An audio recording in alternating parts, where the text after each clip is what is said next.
The soldiers were spotted 2 hours after midnight, walking down all the main roads to Tiananmen Square. Immediately, the whole area sprang to life, hundreds of people swarming towards them.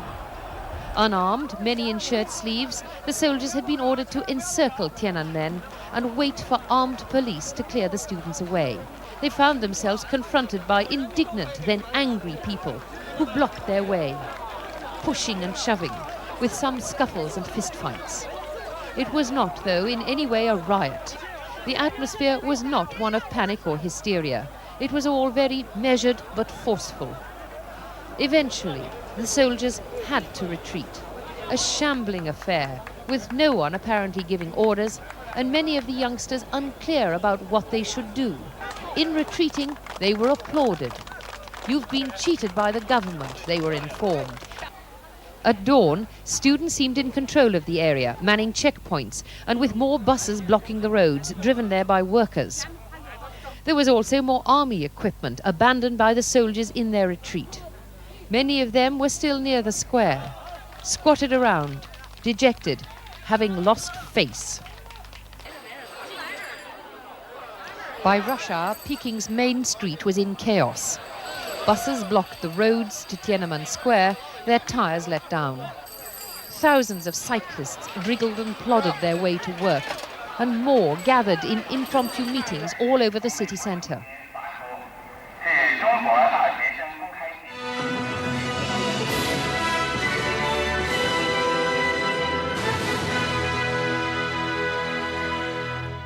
Good evening.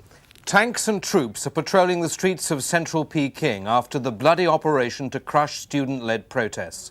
Some reports say more than 2,000 civilians were killed in last night's army assault on Tiananmen Square. The first move came. A lone armoured personnel carrier weaved its way around Tiananmen Square, establishing for the first time in 3 weeks an effective government claim to the place.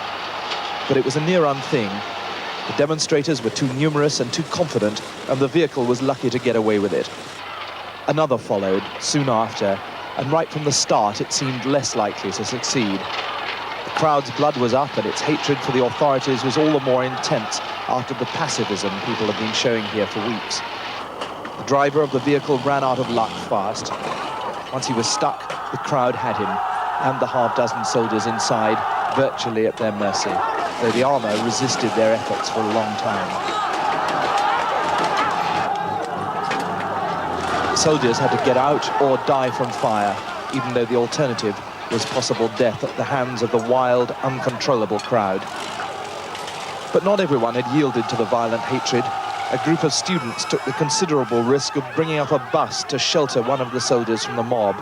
They fought the crowd for possession of his life, and finally they managed to get him on board. But it wasn't enough.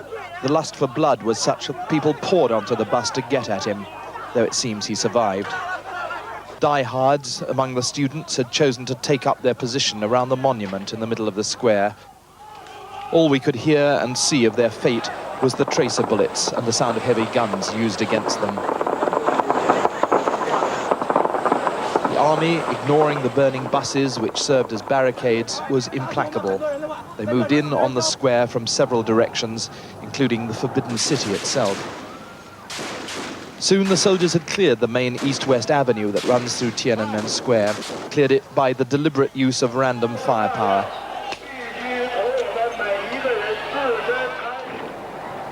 The statue to democracy, erected in the last week of the students' occupation of the square as a symbol of their aspirations, has been entirely destroyed. The bicycle rickshaws scooped up the injured. Others were shunted onto bikes and pedaled to hospital. Many were carried away by frantic local residents.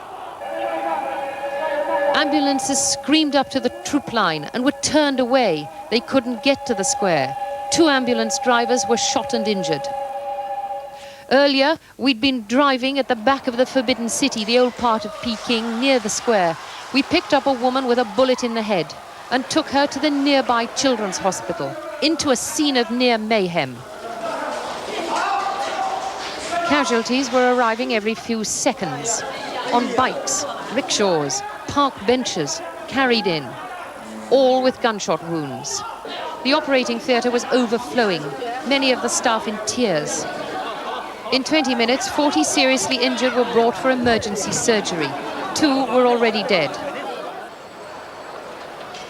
The daylight hours have seen more violence, with young people still determined to show their defiance, facing the lines of troops and tanks.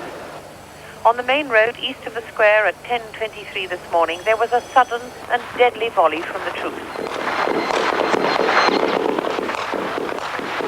The crowd ran, and bodies were left lying in the road. The lines of troops across the entrance to the square regrouped as the injured were raced away on any available transport. The burnt-out vehicles and signs of battle were not confined to this area. Crossroads around this vast city have wrecked vehicles, broken glass, pools of blood. Half an hour later, again with no reason or warning, the troops opened fire again.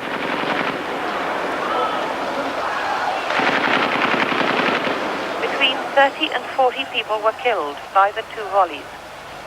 And all day, reports have come in that the main Peking University, Beida, on the city's outskirts, has had troops on the campus.